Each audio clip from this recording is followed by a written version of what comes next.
Yes बेटा, page number 32, history chapter 2, next topic 2.4 में ए turbulent time in 1905 revolution का ही, यानी कि एक बड़ा ही संघर्ष का पीरियड था, ठीक है, ऐसा जिसमें 1905 की जो रेवोल्यूशन स्टार्ट हुई उसका टाइम को बता रखा है। रशियन वॉज एन एट्रोक्रेसी, एट्रोक्रेसी का मतलब राजशाही निरंकुश शासक, जहाँ पे लोगों के वेलफेयर के बारे में सोचा नहीं जाता।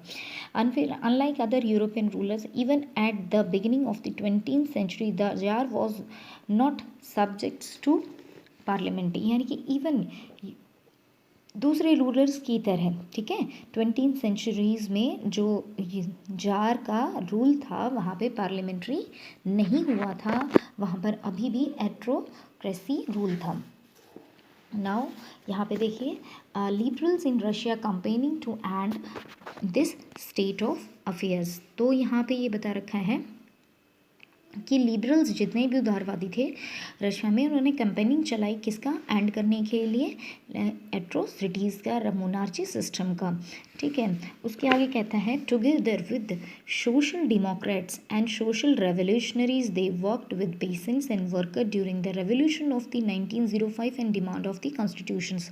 तो इसमें अभी हम पढ़ चुके थे पिछली वीडियो में social Democrats and social revolutionaries में, जिसमें कि पीसेंट्स और वर्कर्स हैं, उन सभी ने मिलकर, ठीक है, एक रेवोल्यूशन स्टार्ट किया, क्रांति की शुरुआत की, ठीक है, जिसे 1905 में, और उन्होंने डिमांड की किसकी, कॉन्स्टिट्यूशन की, संविधान की मांग की।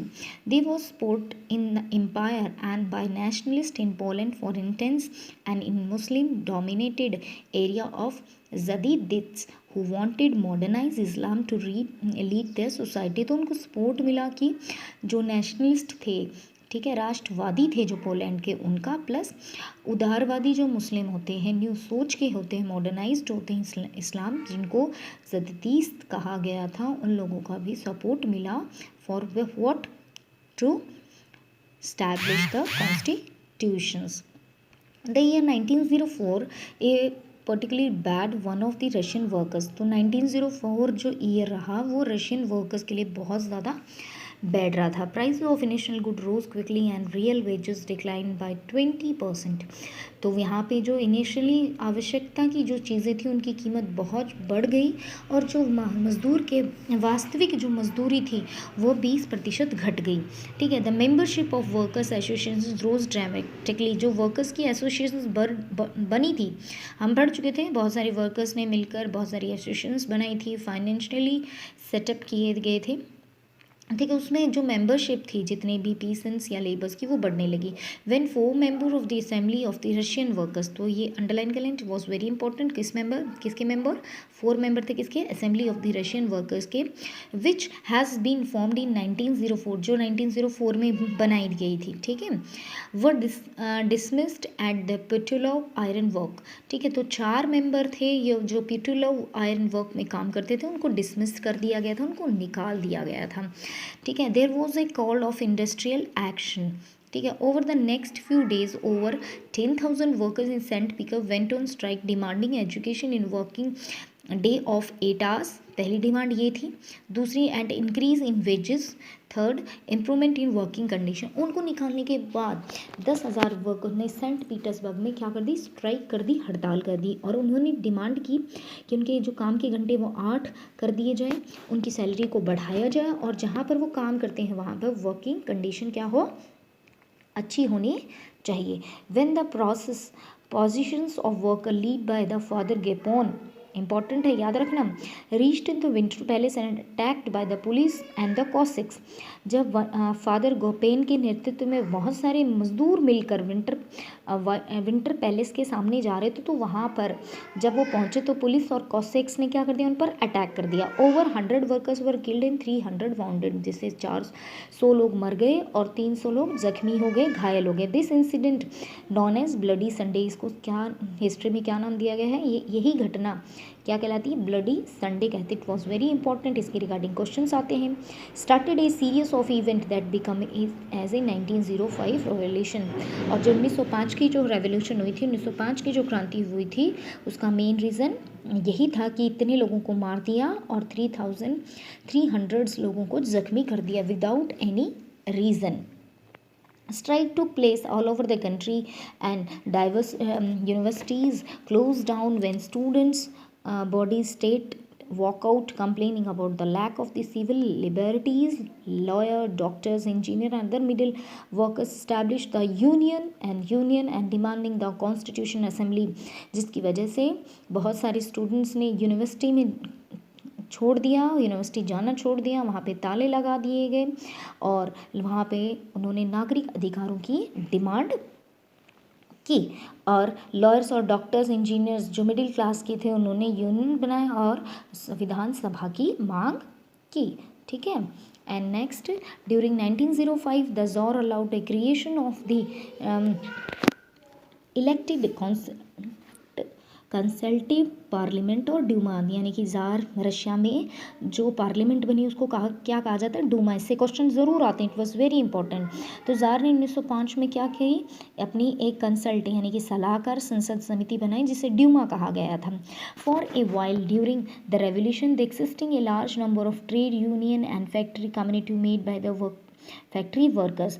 तो इस रेवोल्यूशन के कारण क्या हुआ, बहुत ट्रेड यूनियन और फैक्ट्री जो कमिटीज़ थी वो बनाएगी फैक्ट्री वर्कर्स द्वारा, वो भी बनाएगी। After 1904 most committees and union worked unofficially. 1905 तक जो यूनियन वर्कर्स कमेटी बनी थी वो अनऑफिशियली तरीके से काम करती थी and they were declared legal, और उन सभी को क्या कर दिया, इलीगल डिक्लेयर्ड कर रखा था। Severe restrictions were placed in the political activities.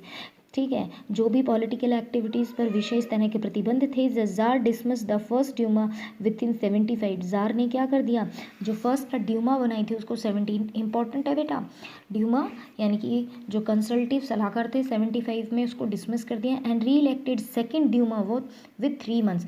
Second को पहली 75 में, दूसरे को 3 मंथ्स में।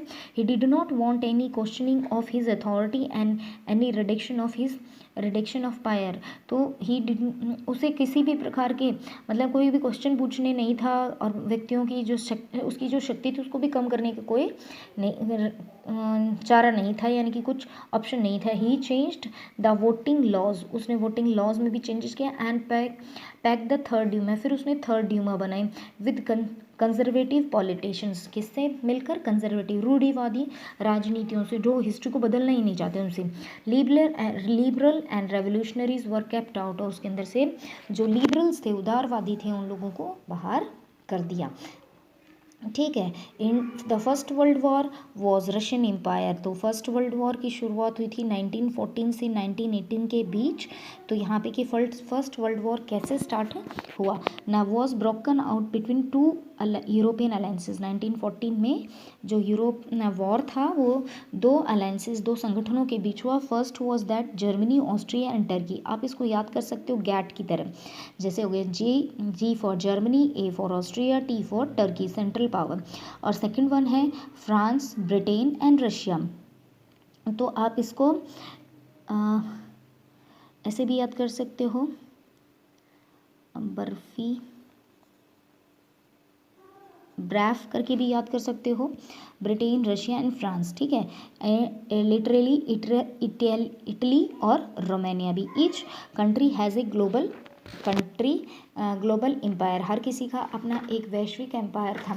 तो यहाँ पे कुछ न्यू वर्ड्स हैं वो भी देख लो। Jadidist Muslim reformers with the Russian empire, Muslim reformers थे जो रशियन एम्पायर में सुधार चाहते थे। रियल वेजेस का मतलब होता है reflect the quantities of the goods with the wages of the actually buy, यानी कि वह वास्तविक मजदूरी जो लोगों की वस्तुओं को खरीदने को प्रभावित करती है कि व्यक्ति कितना कमाता है और उसमें से वो अपनी आवश्यकता के लिए कितनी चीज़ें खरीद पाता है, that is real wages. Each country has a global